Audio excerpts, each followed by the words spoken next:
नमस्कार दोस्तों, स्वागत है आप सभी का आपके अपने YouTube channel star study with Vijay में। दोस्तों, आज हम लोग बिहार पुलिस का प्रैक्टिस सेट देखेंगे जो रुक्मिणी प्रकाशन का है। ठीक है, तो चलिए, इसमें बहुत सारा जो क्वेश्चन हम देखे हैं, बहुत सारा साइंस से रिलेटेड क्वेश्चन है, बहुत ही अच्छा क्वेश्चन है इसमें। तो चलिए शुरू करते हैं। पहला प्रश्न है, आप लोग वीडियो को पूरा देखिएगा और एग्ज़ाम का डेट भी निकल चुका है तो तैयारी में लग जाइए। पहला प्रश्न है कि जितनी तीक्ष्ण आवाज़ उतनी ही ऊंची क्या होगी। ऑप्शन है अस्तीर्णता, आवृत्ति, तरंग लंबाई, वेग, तरंग वेग। तो जितनी तीक्ष्ण आवाज़ होगी उतनी ही ऊंची आवृत्ति होगी। क्या होगी? आवृत्ति होगी। हर्ट्ज, जिसका आवृत्ति का मात्रक हर्ट्ज होता है। ठीक है, तो जितनी तीक्ष्ण आवाज़ होगी उतनी ही ऊंची आवृत्ति होगी। अगला प्रश्न है कि किसके इलाज में कीमियोथेरेपी का प्रयोग किया जाता है। ऑप्शन है cancer, tuberculosis, TB, hepatitis A और आर्थराइटिस।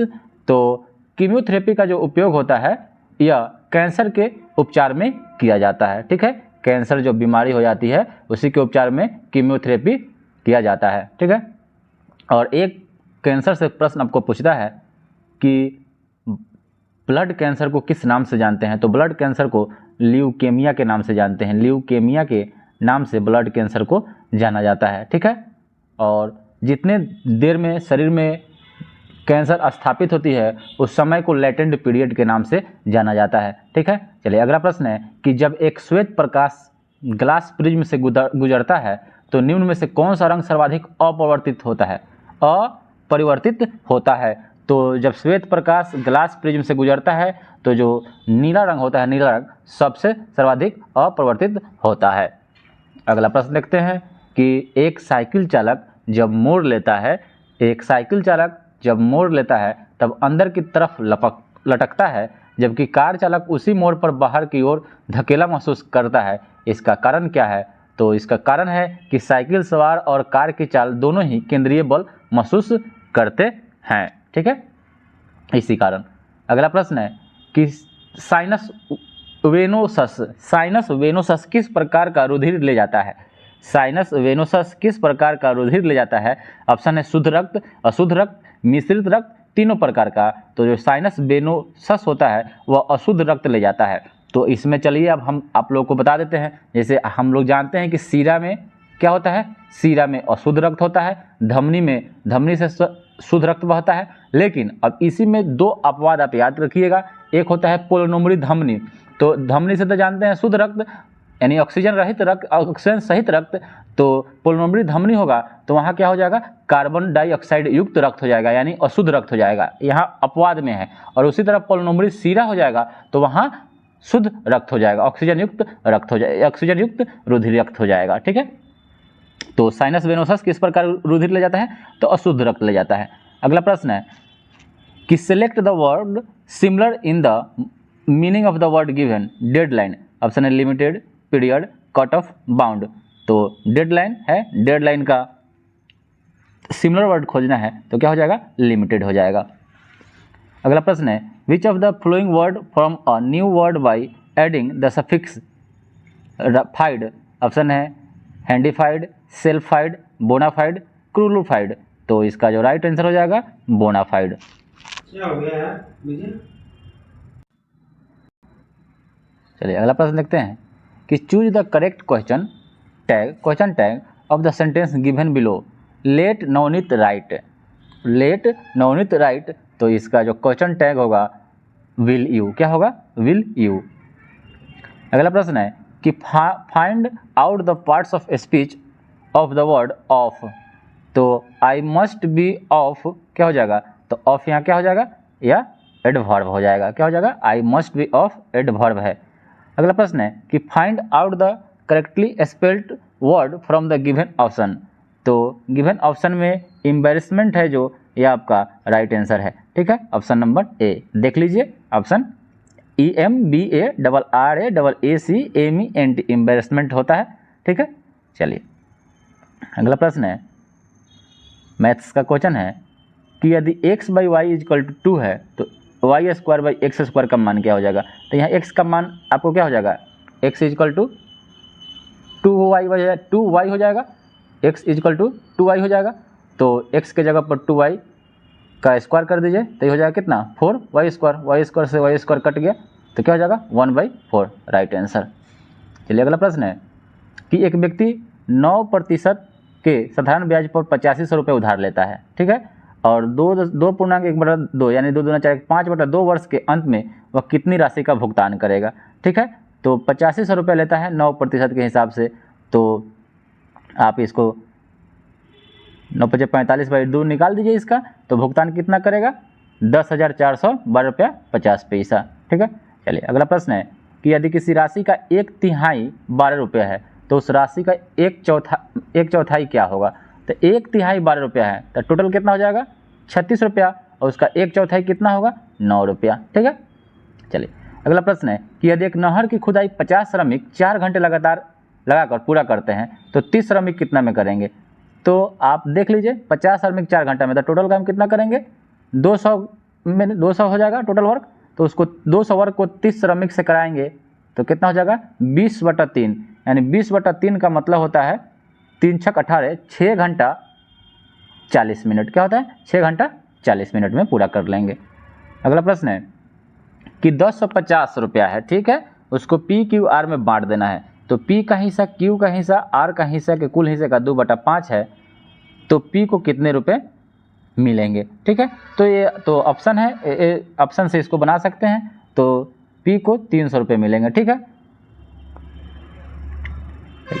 अगला प्रश्न है कि सत्यार्थ प्रकाश पुस्तक के लेखक या उपन्यास के लेखक कौन है। सत्यार्थ प्रकाश उपन्यास के लेखक कौन है। तो यह है ऑप्शन है दयानंद सरस्वती, अरविंदो घोष, भवभूति, हर्षवर्धन। तो सत्यार्थ प्रकाश पुस्तक के लेखक है दयानंद सरस्वती। अगला प्रश्न देखते हैं कि हिंदी साहित्य अकादमी की ओर से सलाका सम्मान, हिंदी साहित्य अकादमी की ओर से सलाका सम्मान किस क्षेत्र में दिया जाता है। सलाका सम्मान, तो जो सलाका सम्मान दिया जा रहा है वह हिंदी को नई दिशा प्रदान करने के लिए सलाका, हिंदी साहित्य में सलाका सम्मान दिया जा रहा है, ठीक है। चलिए अगला प्रश्न है कि दिए गए गद्य में उचित अलंकार रूप का सबसे अच्छा विकल्प कौन सा है। रघुपति राघव राजा राम, ठीक है। तो अलंकार का शब्द होता है गहना, ठीक है, अलंकार का शब्द क्या होता है गहना होता है। तो जो रघुपति राघव राजा राम है यह अनुप्रास अलंकार है, अनुप्रास अलंकार, ठीक है। चलिए अगला प्रश्न है कि रेखांकित शब्दों के सही अवयव के भेद आपको बताना है। सीता के आगे रामा खड़ी है, सीता के आगे रामा खड़ी है, तो ये क्या है, ये आपका संबंध बोधक बता रहा है कि हाँ इसके आगे खड़ा है कोई, तो सीता के आगे रामा खड़ी है तो क्या हो जाएगा संबंध बोधक अवयव है। चलिए अगला प्रश्न देखते हैं कि उस विकल्प का चयन करें जो प्रत्यय से बना है। उस विकल्प का चयन करें जो प्रत्यय से बना है। तो प्रत्यय क्या होता है, किसी भी शब्द के बाद में जो लगता है उसको प्रत्यय कहते हैं। तो ये ऑप्शन है इंसान, मदद, समझ, जादूगर। तो जादूगर में गर जो प्रत्यय है ये लगा हुआ है, बाद बाकी आप देख लीजिए ऑप्शन नंबर तीनों में कोई भी किसी में नहीं है, इंसान, मदद, समझ, जादूगर, जादूगर में गर प्रत्यय लगा हुआ है। अगला प्रश्न है कि यदि उच्च तरत्व यानी हाई पिच की ध्वनि को निम्न तरत्व की ध्वनि में बदला जाता है तो क्या घटता है। तो यदि हाई तरत्व के ध्वनि को निम्न तरत्व की ध्वनि में अगर बदल देंगे तो क्या घटेगा। ऑप्शन है आवृत्ति घटेगा, आयाम घटेगा, वेग घटेगा, तरंगदैर्घ्य घट जाएगा। तो क्या घटेगा, आवृत्ति घटेगा। क्या घटेगा, आवृत्ति घटेगा। अगला प्रश्न है कि दोलन करते समय दोलन करते सरल लोलक की स्थितिज ऊर्जा अधिकतम होती है। दोलन करते हुए सरल लोलक की स्थिति यानी पोटेंशियल एनर्जी कब अधिकतम होती है। तो जब किनारों की स्थिति में पहुंचता है तो अधिकतम होती है, किनारों की स्थिति में पहुंचता है तो अधिकतम होती है। अगला प्रश्न है कि मोटर गाड़ियों के पुर्जों पर क्रोमियम की प्लेटिंग की जाती है क्योंकि क्रोमियम तथा जल का जो स्पर्श कोण होता है कितना होता है। तो मोटर गाड़ियों के पुर्जे पर क्रोमियम की प्लेटिंग की जाती है क्योंकि जल और क्रोमियम का जो स्पर्श कोण होता है वह 90 डिग्री से अधिक होता है। क्या होता है, 90 डिग्री से अधिक होता है। अगला प्रश्न है कि ऊष्मा का सर्वोत्तम चालक कौन सा होता है।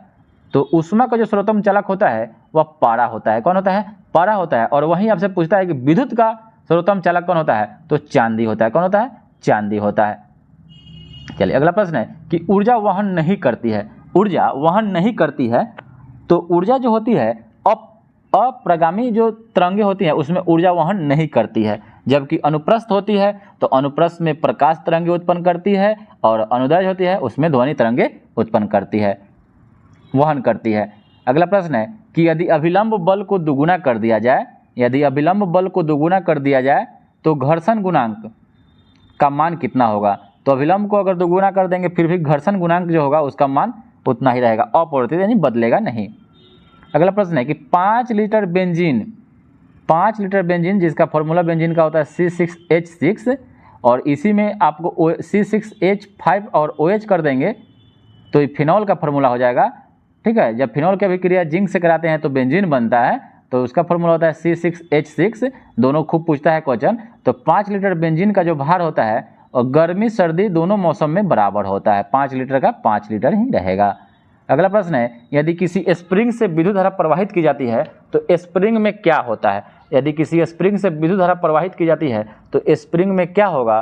तो स्प्रिंग में आपका प्रसार होगा। क्या होगा, प्रसार होगा। अगला प्रश्न देखते हैं कि उत्तल लेंस की फोकस दूरी सबसे अधिकतम होती है। उत्तल लेंस की फोकस दूरी जो होती है सबसे अधिकतम होती है नीले प्रकाश में, हरे प्रकाश के लिए, पीले प्रकाश के लिए, लाल प्रकाश के लिए। तो उत्तल लेंस की फोकस दूरी सबसे अधिक लाल प्रकाश के लिए अधिकतम होती है। अगला प्रश्न है कि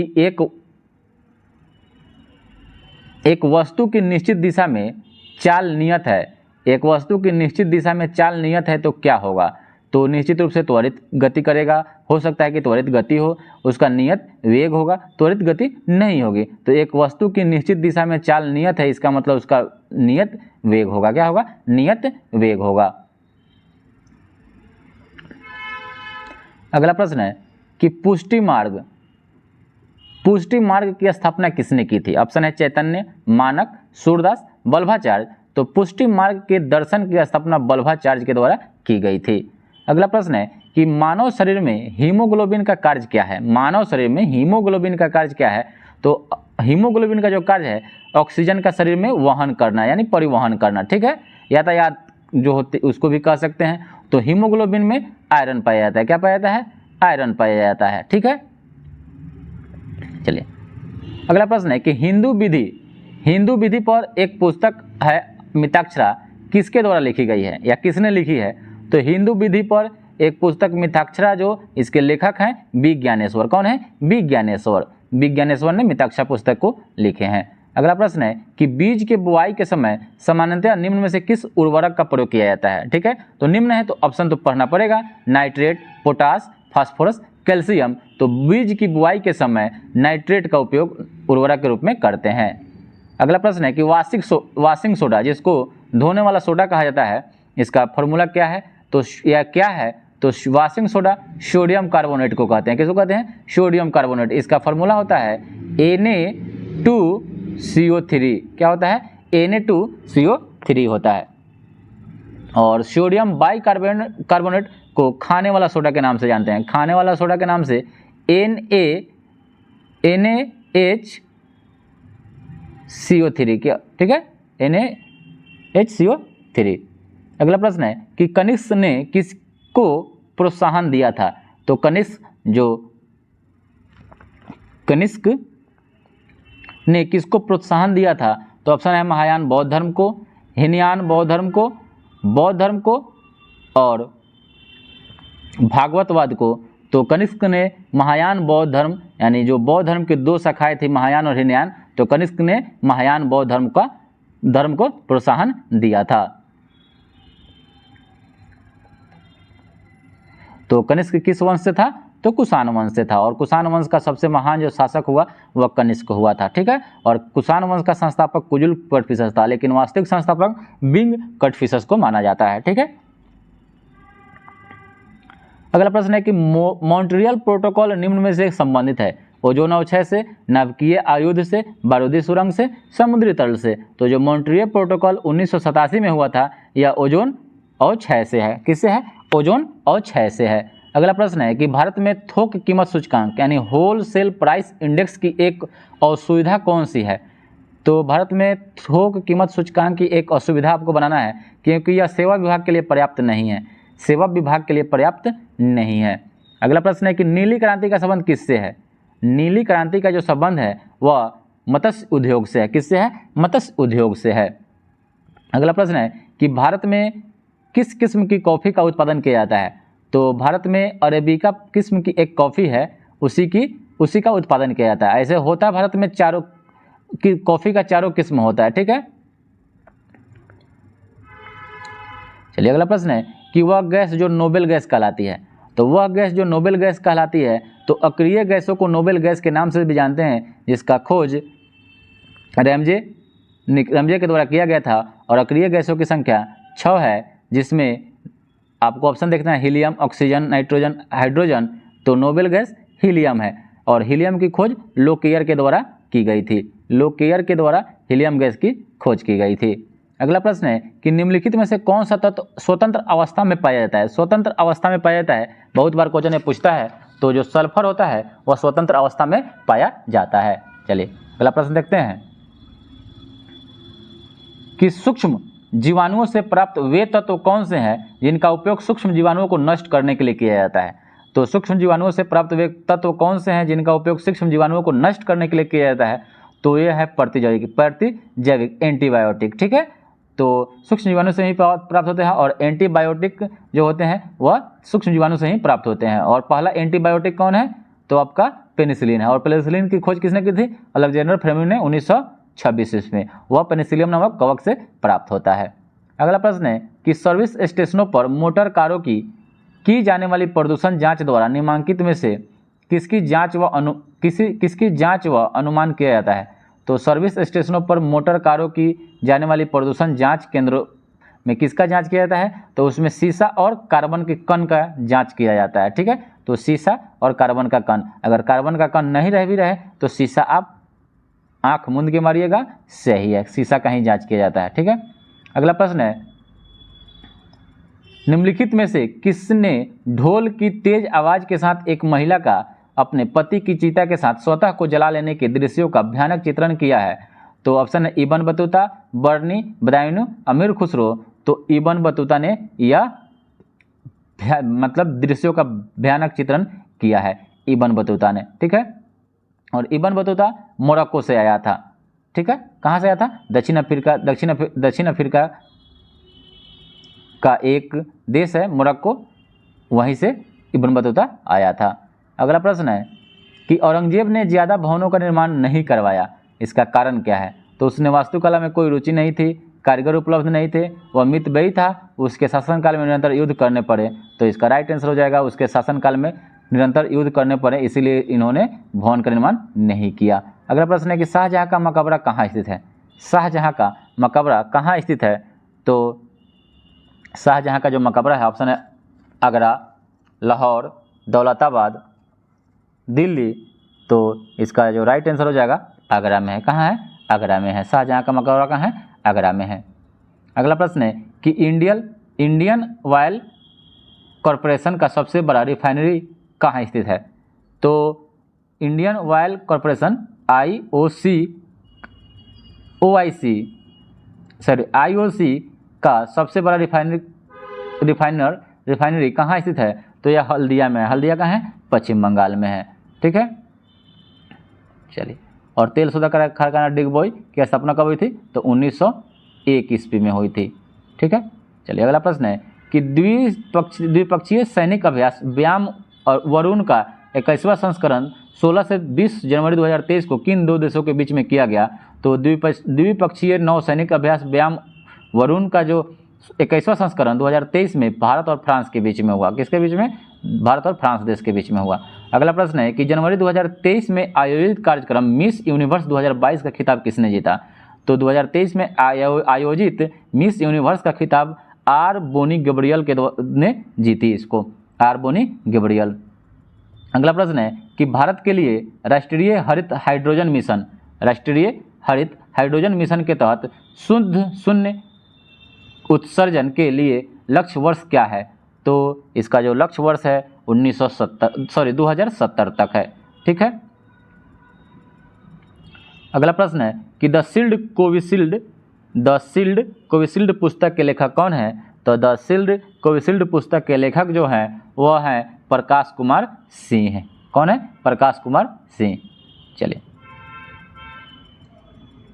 अगला प्रश्न है कि भारत में समानुपातिक प्रतिनिधित्व प्रणाली का उपयोग निम्न में से किसके चुनाव में होता है।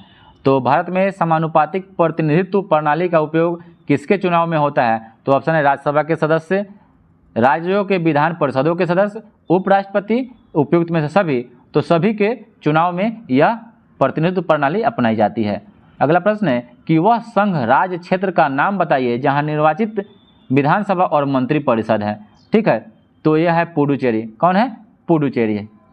अगला प्रश्न है कि भारत पर कुल विदेशी ऋण में सर्वाधिक भाग निम्नलिखित में से किसका है। तो भारत पर कुल विदेशी ऋण में सर्वाधिक भाग किसका है। तो जो सर्वाधिक भाग है वह आपका वाणिज्यिक उधार है। क्या है? वाणिज्यिक उधार है। अगला प्रश्न है कि आईने अकबरी में किस प्रकार की सूचनाएं हैं। आईने अकबरी में किस प्रकार की सूचनाएं हैं। तो अकबर के शासन प्रणाली पर यह प्रकाश डालता है आईने अकबरी, अबुल फजल के द्वारा यह लिखी गई थी। अगला प्रश्न है कि हिमालय पर्वत श्रेणी का सर्वाधिक ऊंचाई पर स्थित दर्रा कौन सा है। तो हिमालय पर्वत श्रेणी का सर्वाधिक ऊंचाई पर स्थित दर्रा है काराकोरम। कौन सा दर्रा है? काराकोरम। अगला प्रश्न है कि गल्फ स्ट्रीम उत्पन्न होती है। गल्फ स्ट्रीम उत्पन्न होती है तो गल्फ स्ट्रीम जो है ना यह महासागरीय दबाव के कारण उत्पन्न होती है। अगला प्रश्न है कि चीन की महान दीवार का निर्माण कब शुरू हुआ था। तो चीन की महान दीवार का निर्माण कब शुरू हुआ था। तो यह हुआ था 224 ईसा पूर्व में इसका निर्माण शुरू हुआ था। अगला प्रश्न है कि खाद्य प्रसंस्करण तथा संचय द्वारा कौन से पोषक तत्व अधिकांश रूप से प्रभावित होते हैं। तो खाद्य प्रसंस्करण तथा संचय द्वारा कौन से पोषक तत्व अधिकांश रूप से प्रभावित होते हैं। तो यह प्रभावित होते हैं कार्बोहाइड्रेट। कौन होते हैं? कार्बोहाइड्रेट। अगला प्रश्न है कि ग्रह अपनी विभिन्न धुरियों पर गतिशील रहता है। ग्रह अपनी विभिन्न धुरियों पर गतिशील रहता है गुरुत्वाकर्षण तथा अपकेंद्र बल के कारण। गुरुत्वाकर्षण तथा अपकेंद्र बल के कारण ग्रह अपनी विभिन्न धुरियों पर गतिशील रहता है। अगला प्रश्न है कि भारत में स्थित प्रमुख मत्स्य ग्रहण पोताश्रय कहाँ स्थित है। तो भारत में स्थित, बहुत ही इंपॉर्टेंट क्वेश्चन है कि भारत में स्थित प्रमुख मत्स्य ग्रहण पोताश्रय कहाँ स्थित है। तो यह कोचीन केरल में स्थित है। चलिए, वीडियो कैसा लग रहा हो दोस्तों कमेंट में जरूर बताइएगा और लाइक और सब्सक्राइब करते चलिएगा दोस्तों। अगला प्रश्न है कि सभी जैविक वातावरणीय प्रक्रियाएं विभिन्न जलवायु तथा मौसमी दशाओं में किस परत पर उत्पन्न होती है। तो सभी जैविक वातावरणीय प्रक्रियाएं विभिन्न जलवायु तथा मौसमी दशाओं के किस परत पर उत्पन्न होती है। तो ऑप्शन है ट्रोपोस्फियर। तो इसका राइट आंसर यही हो जाएगा। ठीक है, क्षोभ मंडल में।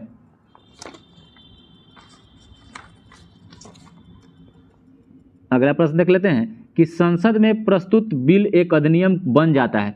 यानी संसद में कोई पहले बिल प्रस्तुत किया जाता है तो बाद में भी अधिनियम बनता है। तो अधिनियम कब बनेगा। तो जब दोनों संसदों में पास हो जाएगा और राष्ट्रपति की सहमति मिल जाने के बाद यह एक अधिनियम बन जाता है। अगला प्रश्न है कि अलमाटी बांध किस नदी पर बना हुआ है। तो अलमाटी बांध जो है ना यह कृष्णा नदी पर बना हुआ। अलमाटी बांध कृष्णा नदी पर बना हुआ है। अगला प्रश्न है कि विश्व में सर्वाधिक व्यस्त समुद्री व्यापार मार्ग कौन सा है।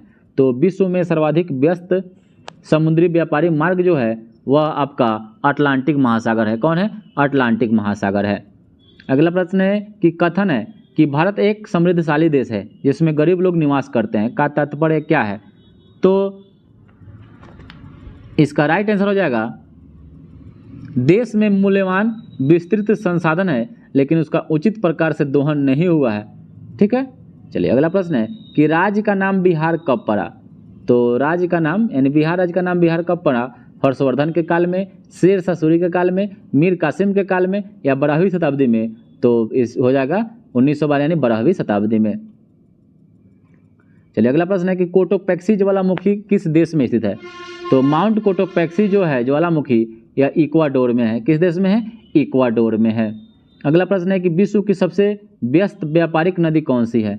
तो विश्व की सबसे व्यस्त व्यापारिक नदी जो है वह राइन नदी है। और नहर में कौन हो जाएगा?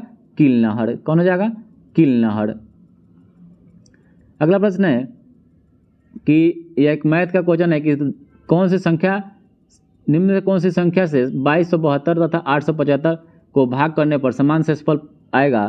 तो ये तो भाग देना है। तो ऑप्शन नंबर जो बी है 127 से भाग देंगे तो शेषफल समान आएगा। अगला प्रश्न है कि x के पावर 9 - 3 को x के पावर 3 से भाग देंगे तो क्या प्राप्त होगा, तो यह हो जाएगा -2।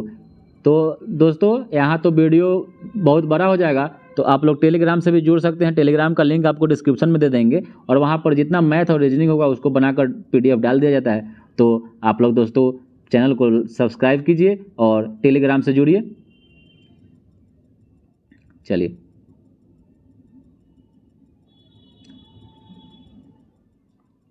अगला प्रश्न है कि एक वर्ग की एक भुजा 10 सेंटीमीटर, इसके विकर्ण का मान क्या होगा। तो वर्ग का विकर्ण क्या होता है, वर्ग का विकर्ण 4 गुना भुजा होता है।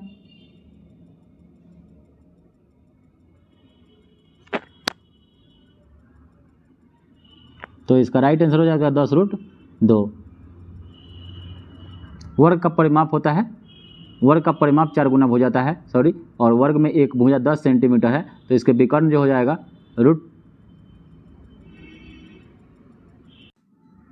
तो इसका राइट आंसर 10√2 हो जाएगा।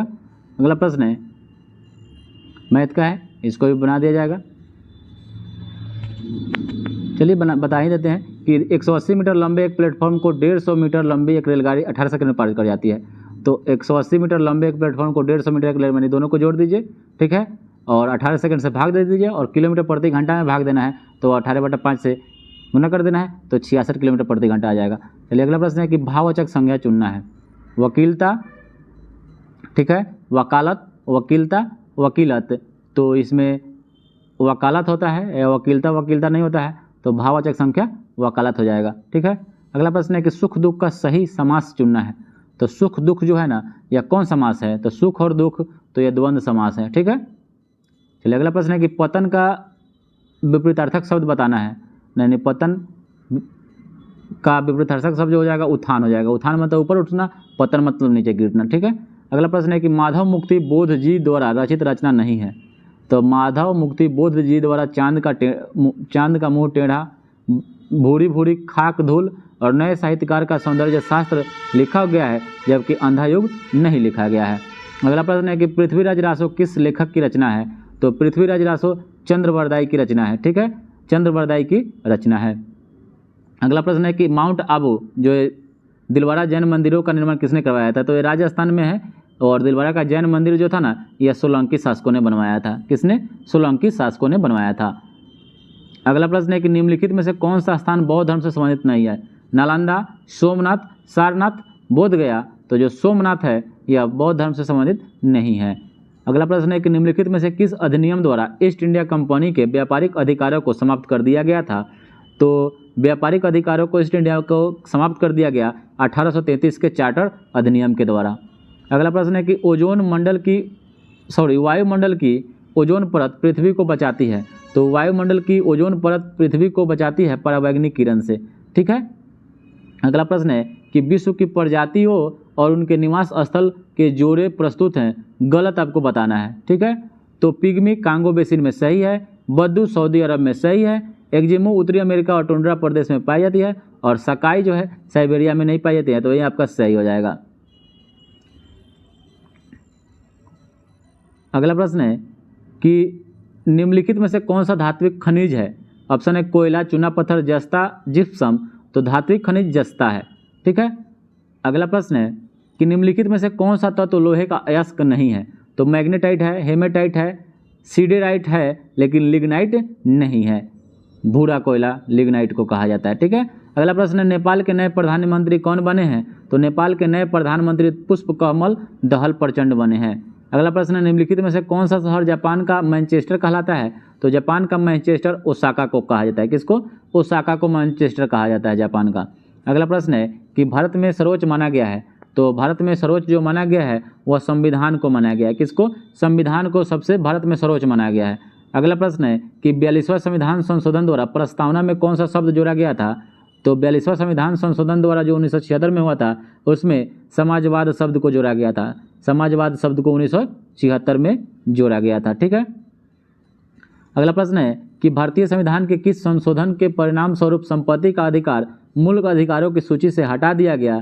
तो यह है 44वां संविधान संशोधन 1978 में हुआ था, उसी में संपत्ति के अधिकार को मूल अधिकार से हटाकर अनुच्छेद 300 के क में रखा गया है, ठीक है। चलिए अगला प्रश्न है कि निम्नलिखित में से कौन सा निर्वाचन आयोग का कार्य नहीं है, तो निर्वाचन आयोग का जो कार्य नहीं है वह उम्मीदवारों का चयन करना निर्वाचन आयोग का कार्य नहीं है, जबकि निर्वाचक क्षेत्रों का परिसीमन करना है, राजनीतिक दलों को मान्यता देना है और उपचुनाव करवाना, ये सब है, लेकिन उम्मीदवारों का चयन करना नहीं है। अगला प्रश्न है कि भूमि से टकराकर फुटबॉल जो गेंद है ऊपर उछलती है क्योंकि यह अपने प्रत्यास्थ गुण के कारण होता है। ठीक है, प्रत्यास्थ गुण के कारण, इलेक्ट्रिसिटी के कारण होती है, इलेक्ट्रिसिटी के कारण, इलास्टिसिटी। अगला प्रश्न है कि संचायक बैटरियों में निम्नलिखित में से किसका उपयोग किया जाता है, तो जो संचायक बैटरी होते हैं उसमें शीशा का प्रयोग किया जाता है। किसका प्रयोग किया जाता है? शीशा का प्रयोग किया जाता है। अगला प्रश्न है कि ट्रांसलेशन है, ठीक है, तो there should be peace in India, यानी भारत में शांति होनी चाहिए। ठीक है, बहुत आसान क्वेश्चन है। अगला प्रश्न है कि फिर इन द ब्लैंक 97 से 98 में है कि Benny had finished cooking when the visitors, तो यह आपका हो जाएगा बेनी हैड है, यानी थर्ड भी 3 लगा हुआ है तो इंटर्ड हो जाएगा। क्या हो जाएगा? Entered. Benny had finished cooking when the visitors, entered हो जाएगा। अगला प्रश्न है कि he dash 2 wickets before play was interrupted by the rain, तो he has taken, he has हो जाएगा, he has taken 2 wickets before play was interrupted by the rain. ठीक है। अगला प्रश्न है कि complete the sentence selecting correct option, we are so late that we can not catch the train, हम लोग बहुत लेट हो गए इसलिए ट्रेन नहीं पकड़ सके।